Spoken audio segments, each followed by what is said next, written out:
The Stockholm Hearts, powered by H&M, are once again in control of a GCL stage, but the Prague Lions are hot on their heels.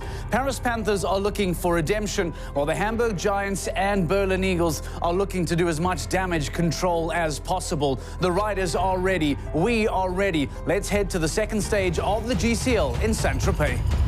Ramatuelle, Saint-Tropez. The glamorous village in the French Riviera.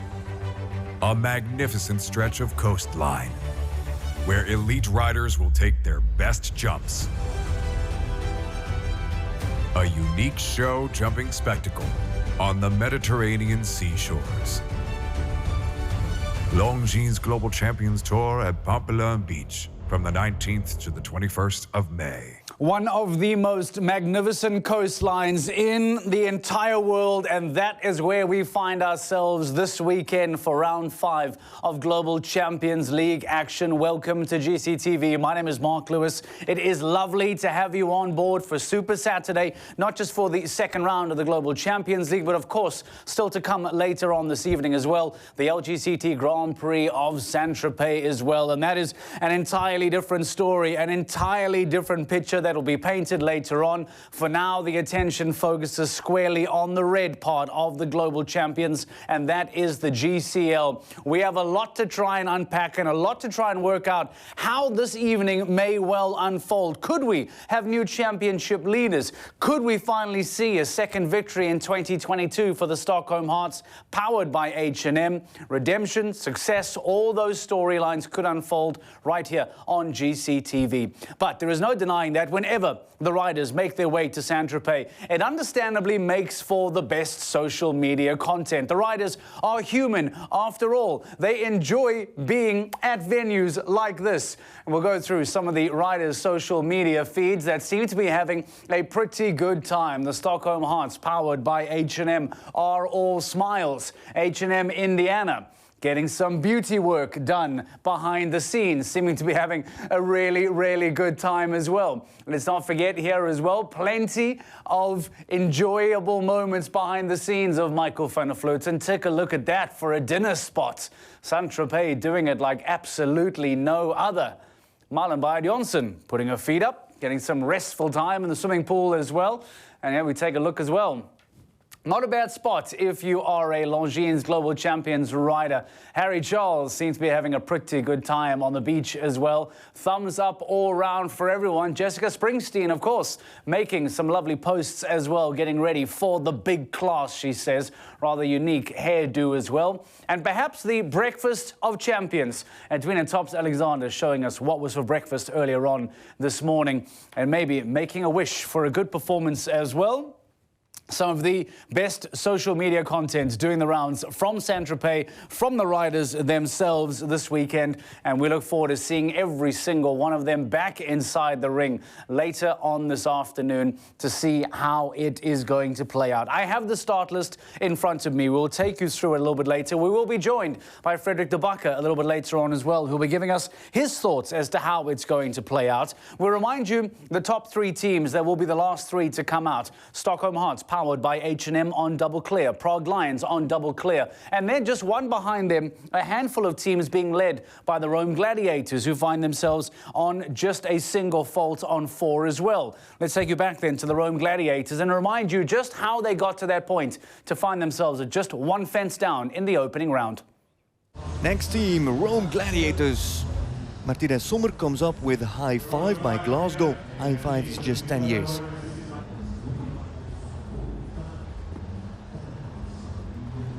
Sommer in his first GCL season with a good average. Half of his rounds finished on clear. Oh, and he rolls the center of the combination. Martinez Sommer now on 4. And is good for the clock, though not as fast as Fredriksson and Bayard-Johnson.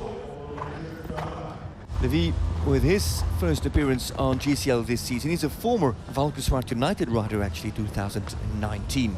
On this fantastic mare, Rebecca LS La Silla. Nearly missed a turn there to the Longines double. Now moves up to Hermes. And now Levy for the finish and for a clear and a fast one. Look at that, 62.57. What a blazing round from Edouard Levy and Rebecca LS. 62.57, one of the best clears to come out of GCL round one. Edouard Levy and Rebecca putting together an outstanding performance. He will take a rest today. Peter Clemens will come in for the Rome Gladiators for the second round of GCL. But let's hear from Monsieur Levy as to how he felt about that opening round. My mare was fantastic. She's always giving her heart, so today she was good. It was a fast round. My teammate did a super job also, one unlucky down, but I think 4 points, it's a good score. We have, I think, a nice time also, so we still have a chance. I will ride Rebecca again for the qualification and for the Grand Prix. This weekend she has some work, and I have serious black for tomorrow for the 2 classes. So an outstanding performance from the Rome Gladiators. They are in the third best position heading into the second round. And just take a look at this coastline that I was referring to earlier on. Ramatuelle and Saint-Tropez. Some beautiful drone shots to just give you an overall feel as to how beautiful this region is. And of course, so many more wonderful events to come throughout the rest of the 2022 season, in particular as we make our way towards and through the rest of the European summer. Now, an interesting stat that Frederick de Backer will confirm for us a little bit later on is the fact that the Istanbul Sultans, who, despite being in 15th place on the overall championship standings, have been one of the best, if not the best performing round 2 teams in the Global Champions League. Yes, of course, to find success in the Global Champions League, one must perform in round 1 and in round 2, but take nothing away from the Istanbul Sultans and just the credit that is due, that when it comes to a second round, they have performed incredibly well. Let's hear from one of their big stars, Omar Karaevli, as to just how and why round 2 has proven to be such a special round for the Sultans. We are a new team. It's our first season, so a new experience with 2 riders. It's very exciting and very nice to do. The rules in our team is actually we talk every round at every show. When something happens, we try to fill it up, and for sure also at the show we try to feel our horses. We have a very nice vibe, very close to each other.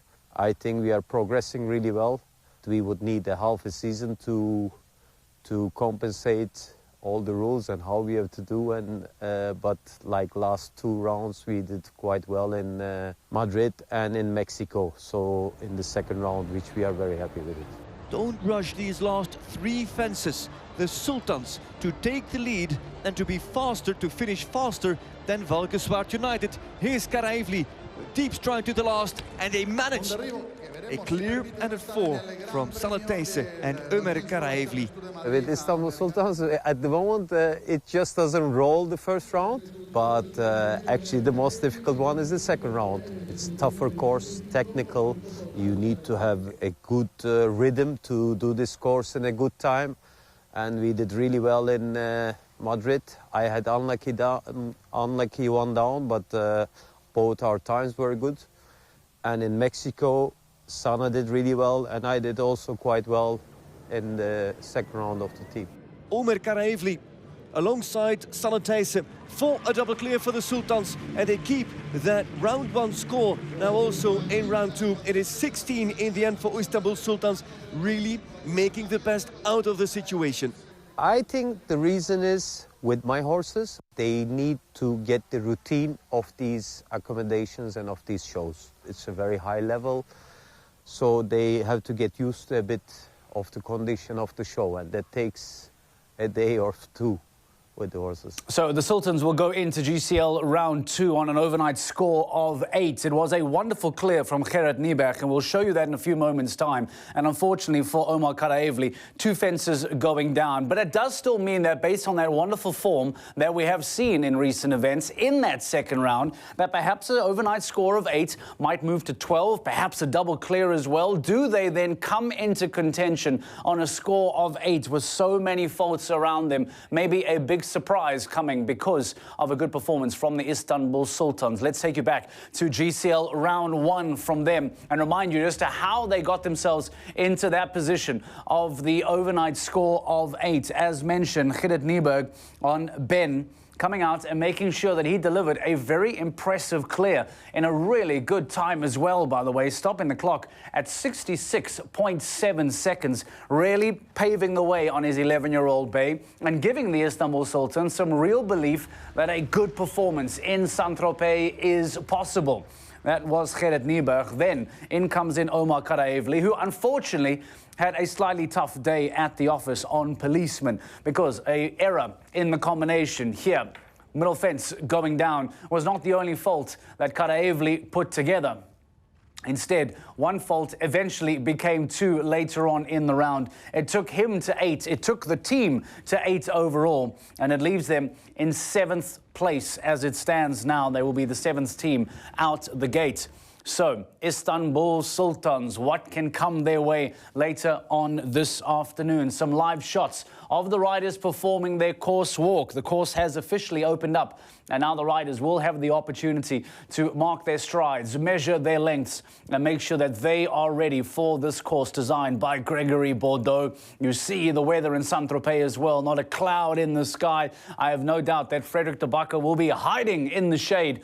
No such luxury for the riders who will have to come out and perform in these sweltering conditions. But it looks as good as a postcard, doesn't it? Saint-Tropez this weekend ready for Global Champions League round 2 and for the LGCT Grand Prix later on tonight. Now, if the Istanbul Sultans are on 8, there are a handful of teams that find themselves on 4. Just a single rail behind the 2 leading teams of the Prague Lions and Stockholm Hearts powered by H&M. Let's show you just a combination of those teams that find themselves on a score of 4. Here comes Angelica Augustsson on her very first appearance on Madrid in Motion, very first appearance on Global Champions League actually. A strong mare, feisty mare with a lot of personality. It's all about the control on her, and the blank is the one that drops first, and that is fence 4, and it also means 4 on the board. On the Knights with Mike Kawai on Saxo de la Cour, a well-experienced gelding. Is he going to produce 6 out of 7? Mike Kawai here on Saxo de la Cour is just 1 fence away. Here comes Kawai, and yes, there's another. No, it's gone. Jinxes. And 4 faults on the last fence. Mike Kawai. Smulders on the fantastic Monaco, who has jumped some great rounds for him in GCL, but also here last year. And Smulders handy enough to save the day with that inside turn. Comes up to the last now. Get nice and straight, and then with a big push for the back rail, biggest obstacle of the course, and also has it down. Just like Mike Kawai, Harry Smulders has got the last fence down. Shanghai Swans now with Jean Sadran. He has to keep him moving, and this is always difficult, this tight turn from 5 to 6. Especially when you ride this against the clock and you want to get somewhat of a tight turn.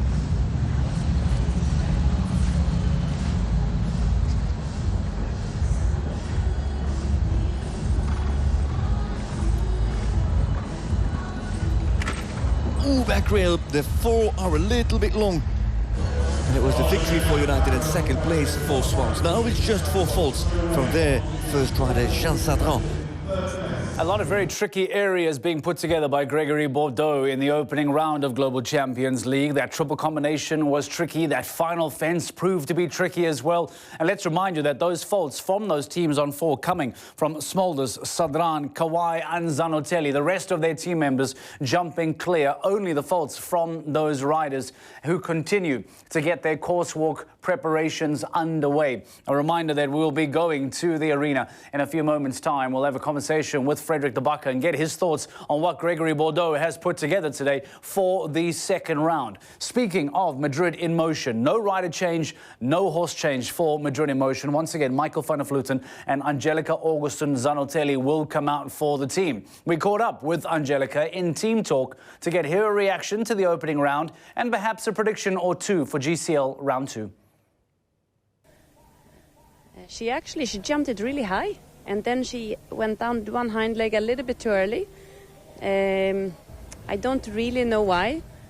I'm not sure what I should have done different, but I'm sure I should have done something better. But I think she jumped super. I was very happy with her.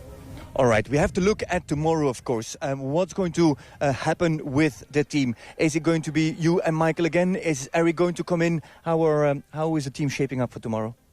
So normally it's me and Michael again. Same horses, same riders? Yes. Ambition? I'm gonna do everything I can to jump clear, and I'm sure Michael is gonna do the same like he did yesterday and do a super clear round. Because it's going well for the team, sitting in 4th position. 4th will take you straight into the semi-finals in Prague. Of course, as you said, you've lived Prague already once. You've been there with Marlon. Excited about that? Top 4, is that the ambition for the team, or is there even a higher ambition, you think? Have you been speaking about that with team management? We haven't spoke about it, no. But I think all of us in the team is very competitive, and we only go to win. So if you want to catch the rest of that full episode, or that full interview, I beg your pardon, for Team Talk, it is available for you now on GCTV to hear from Angelica Augustin Zanotelli saying that the ambition is there, the riders are there, the talent is there. Madrid in motion, whilst might not speaking directly to management about how and where they see their season ending, you get the impression that based on an incredibly good start, that Madrid in motion will be incredibly hard done by if they do not make it into those GCL Super Cup semi-final spots come Prague at the end of the year. Now, the Berlin Eagles, as we mentioned, are in a slight spot of bother. Your new championship leaders having a relatively tough opening round in Saint-Tropez, and because of that tough opening round, it does then suggest that maybe a slight change in the championship standings could well be on the cards. Well, the Berlin Eagles, let's take a look back at what took place in the opening round. Owen McMahon, new to the team, first time for him and the Berlin Eagles on Chakra, coming home with just a time fault on 1. And then, unfortunately, quite uncharacteristically, Christian Kukuk and Checker having not just one fence, but 2 fences going down, taking the team to 9. And along with Hamburg Giants having a bit of difficulty as well on a score of 8. All of a sudden now, the Hamburg Giants and the Berlin Eagles find themselves in a rather unique position where ground that has been made up in the championship standings could well be eaten into come the end of the weekend. So a rather indifferent performance from Christian Kukuk, who we actually see in picture there, just walking to the right of that Global Champions League fence, the man of the moment, the man in picture. And Christian Kukuk will once again come out for the Berlin Eagles. Him and Owen McMahon will once again jump for the Berlin Eagles. No changes for them. We caught up with him after that opening round of Global Champions League. Let's hear what Christian Kukuk had to say. I have a good feeling, even if our result maybe wasn't what we expected on Thursday, but still nothing is over. And Owen had a very good round, slightly slow, but still good. My feeling actually was good in the beginning. He jumped well. I had a good feeling, and then I had 2 kind of stupid faults. Maybe he got a bit shy in the triple. I think he had a very light fault there, and maybe a bit spooky on the wide vertical towards the screen. Yeah, okay, can happen, but try to do it better today. The goal is to be clear, like always on Saturday. And I think anyway with the time fault, the time for us doesn't really matter today, so there's only to go to be clear. So the Hamburg Giants on a score of 8, the Berlin Eagles on a score of 9. It does perhaps suggest that some championship change might well be coming by the end of the afternoon. But Christian Kukuk is comfortable and very complimentary, by the way, on Owen McMahon's performance. They both will be out for the second round of GCL and will be eyeing double clears today to try and keep themselves in touching distance of the Stockholm Hearts powered by H&M, of Prague Lions, Rome Gladiators. They are to come. But as we mentioned, there are only 2 teams that find themselves on double clear going into the second round of Global Champions League action today. The first of which is Prague Lions, and a really, really strong performance from the Prague Lions in the opening round of Global Champions League. Niels Bruinseels, Deluxe van TNL, and Peter de Vos on Momstupi de la Roque, both coming out and delivering very important clears. First, Bruinseels stopping the clock at 71 flat. The LGCT Grand Prix winner of Doha in 2021, Bruinseels, followed by his new teammate Peter de Vos on Momstupi de la Roque. He too delivering an even faster clear in a time of 70.69. So, all of a sudden now, Prague Lions, the hosts of the playoffs towards the end of the year in Prague, are trying to put themselves in a really strong position, knowing that if they can just stay within touching distance of the Stockholm Hearts powered by H&M, that they might then be able to make up some serious ground as well. But much like we saw in Doha, forget Miami, forget Mexico. Much like we saw in Doha, we are now once again seeing the Stockholm Hearts powered by H&M dominating a Global Champions League event. Peter Fredriksson on clear, Marlon Bayard-Jonsson on clear, and they go into the second round of Global Champions League action today in the perfect position, pole position. Good to see Peter Fredriksson back in Global Champions League action, and once again he will be guiding this team, pulling this team along with his teammate Marlon Bayard-Jonsson, who both, as you can imagine, are probably very confident going into today's round that they have some leeway to find themselves making up real ground on the Eagles and Hamburg Giants. Let's hear from Marlon Bayard-Jonsson following her first round performance. Well, she was jumping great today. She was quite difficult to ride, but then again, she jumps her heart out, so, really good. Can we say the Stockholm Hearts are back? Well, we were second last week, which was good enough, and we still have one more day to go here, unfortunately, but we'll try to do the same on Saturday. Did you ever doubt it, because the second and the third stage weren't that well for the Stockholm Hearts?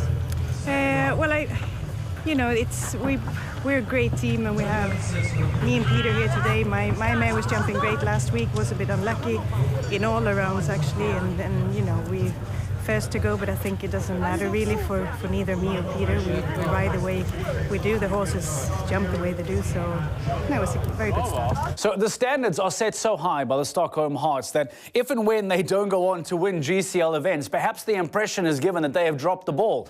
And Marlon Bayard-Jonsson very quick to remind us, well, we were second last week and we are still very much in championship contention. So I don't think it's fair to say perhaps the Stockholm Hearts are back. Marlon Bayard-Jonsson trying to correct us and remind us that perhaps they never left despite some blips in Miami and in Mexico. Frederick de Backer is standing by and ready for us. Frederick, I can only imagine how hot it is in Saint-Tropez. Before I get talking about championship, tell me how hot things are in Saint-Tropez today, because the conditions look gorgeous there today. Well, that's exactly what it is. It isn't so hot. There's a bit of wind, there's a little breeze. Can't keep my hair in shape, unfortunately, with all that wind. But anyway, great breeze, lovely temperature, sun, good footing, Harry Smolders. We're ready to go. All right, so Frederick, talk to me. The Berlin Eagles are in slight trouble on 9. The Hamburg Giants just behind them on 8. We've spoken a big game about these new championship leaders. Is there a way today that the championship lead can change hands? It can, but it's not realistic. So even if Stockholm Hearts powered by H&M would win, they cannot overtake the leaders. They cannot overtake Berlin Eagles, because Berlin Eagles will also score points, of course. It's 30 points for a win. And even if the Eagles would land last, they get 6 points, and still it would not be a lead for Stockholm Hearts. Hamburg Giants could overtake Berlin Eagles. But with the Eagles sitting on 9 and the Giants on 8, I don't think it's realistic that they will find enough points, enough teams between themselves for the Giants to overtake the Eagles. But you do have to say that as it stands right now, after round 1, if round 1 would decide on the championship table, it would be Hamburg Giants dropping to 3rd, Stockholm Hearts coming up into 2nd, and the lead of Berlin Eagles would be reduced to just 7 points. Now they are, I think, 14 points ahead. That lead would be reduced to 7 points as Stockholm Hearts would jump into 2nd place. Okay, that's really good to know. So whilst the lead perhaps is safe, there could well still be significant changes on that overall championship championship table. Now, Frederick, Paris Panthers, who start today on 4, by the way, have struggled in a handful of second rounds throughout the season thus far. You even jokingly said on the Insider that when there is a gap between event days, that is their time to shine. Could today then be the difference? Do you still believe with a rest day that the Paris Panthers could shine today? Well, I've been taunting Hop Roekstra a whole weekend about saying, you know, this is the day that you need. I said yesterday, this is the day that you need. This is the day of tomorrow it's going to happen. I saw him earlier on. I said, Rob, could just very well be your day right now. This is the format that suits Paris Panthers. I said it jokingly, but I do believe it. Of course, everything needs to be jumped here over these courses of Gregory Baudot. You have to leave those top rails up. But I do believe that it could be in favor. Now, they've ridden their best horses in round 1. They've given them a day's rest, and these same horses come out in round 2. So I do believe that this could be a very good day for the Paris Panthers, that they could live up to their reputation and to the expectations of the fans. Their championship needs it desperately. In fact, they're just 2 points ahead of the Istanbul Sultans. And I wonder, Frederick, the Istanbul Sultans, who today come out on 8, very quickly becoming everyone's second favourite team, have performed very well in round 2s. In fact, correct me if I'm wrong with your stat that you told us about them being the best performing second round team. Does the upward curve for the Istanbul Sultans continue today in Saint-Tropez? Produced the lowest score and the fastest time in round 2 in Madrid and in Mexico. So yes, round 2 is their favorite round, you could say, for the Istanbul Sultans. But of course, now it's a new day. They also finished, I think, 14th out in Miami. So it's not always that they perform well in round 2, but it is surprising to see that both in Madrid and in Mexico, those last 2 stages, that they came out really, really strong in that second round of GCL.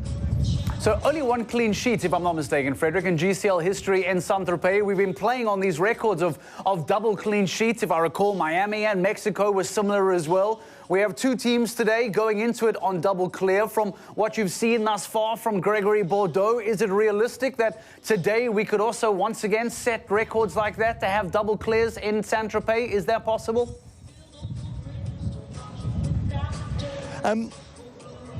When you walk the course, and a lot of riders made the same remark, they said, oh, this is very jumpable. This feels even lower than GCL round 1 on Thursday. And if you walk it, it feels like that. Now, he's been very smart.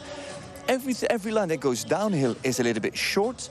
Every line that goes uphill already walks long just when walking it. When you have to ride it up the hill, it gets even a little bit longer. So he's played with the slope a lot, and that would come into play. But then, if you think about that leading team, about Stockholm Hearts, powered by H&M, with Catch Me Not S, and with H&M Indiana, this is an arena, this is a course that suits them really well. They don't have to give all the energy over these fences here in this second round to jump a clean sheet, to jump double clear in this second round, and produce a clean sheet over the 2 days of jumping. So I do believe that it's possible, but I don't think that we'll have 2 clean sheets. Okay, so which of those 2 teams perhaps might be able to get over the line? We'll wait and see. I haven't seen a handful of changes, Frederick. I'm used to talking to you on round 2 with huge amount of team changes. It doesn't look the case in Saint-Tropez. Anything stand out for you from a team changes point of view? What do you need to point out for us today? Well, you're right, actually 7 teams with in total 8 changes, 2 rider changes. Peter Clemens comes in on Rome Gladiators, Samuel De Haan comes in on Can Stars. As always, it's Isabella Ruskov who comes off the team after the first round. So those are 2 rider changes, the rest are all horse changes. And if you look at it, we've got some new superstars in that lineup. It's Gilles Thomas on Valkenswaard United. He goes from Veromas van Beek to Luna van den Dennehof. He's really good mare that jumps so well out in, well, both actually, in Miami and in Mexico. And then also Hendrik van Eckermann, who brings in King Edward for Scandinavian Vikings. The question is, of course, is that too late for Scandinavian Vikings? They sit last after round 1. They sit last on the championship table, and only now King Edward comes in. But he is there, and it's a horse to look out for, especially when we are changing colors, when we are going to blue and to the Launching Global Champions Tour Grand Prix. But that's for later this afternoon. But those are the changes that really stand out. 2 rider changes, and in comes King Edward and Luna van den Dennehof. I look forward to seeing those changes play out. Right, Frederik de Backer, we'll let you be on your way. Thank you very much. He will be in the commentary box for you a little bit later on this afternoon, getting ready for all of the Global Champions League action to come from Saint-Tropez. Round 2 coming your way in a few moments' time. Frederik will be one of the many language options available to you. Before we wrap up and before we hand over to the team in Saint-Tropez, let's show you the table and how things stand now going into today's second round. As Frederik de Backer said, well, King Edward comes in for Henrik van Ackerman, but even if the Scandinavian Vikings were to jump a double clear, what opportunity do they have on a score of 28? Bottom in the championship, bottom of Saint-Tropez. Tough times for the Vikings. Speaking of tough times, the home team, the Saint-Tropez Pirates, in a score of 20. Olivier Robert coming home in 16 on the opening round. So tough for him. But arguably the big talking points here, Berlin Eagles on 9. Hamburg Giants on 8, and wedged alongside them Falkensvaart United and the Istanbul Sultans as well. As Frederik pointed out, there is an opportunity, perhaps however unlikely it may be, that there might not be an overturning of the Berlin Eagles lead, but that there will be significant changes in the championship table if things were to stay as they are now. We'll show you the top half of the table in Saint-Tropez. Here is the business end. Madrid Emotion, one of the handful of teams on 4. And of course, they will all be chasing the Prague Lions and the Stockholm Hearts, powered by H&M. The only 2 teams still on double clear. And as Frederik pointed out, perhaps a double clear is indeed possible for only the second time in GCL history in Saint-Tropez. But of those 2 teams on double clear, he, and I must admit, I agree, believe that perhaps only one of those 2 teams have the ability to keep that on a double clear, and that might well be your pre-season favourites, the Stockholm Hearts, powered by H&M. Marlon Bayard-Jonsson, Peder Fredriksson, both coming out today. No changes at all. H&M Indiana, Catch Me Not. Stockholm Hearts, final team to come out the gate. 2 of the most experienced riders and a real shot at moving up the championship table comes your way today. A final look at the stunning venue in Saint-Tropez. Stay with us here on GCTV as we continue to bring you the best in show jumping. Your Super Saturday officially starts next here on GCTV.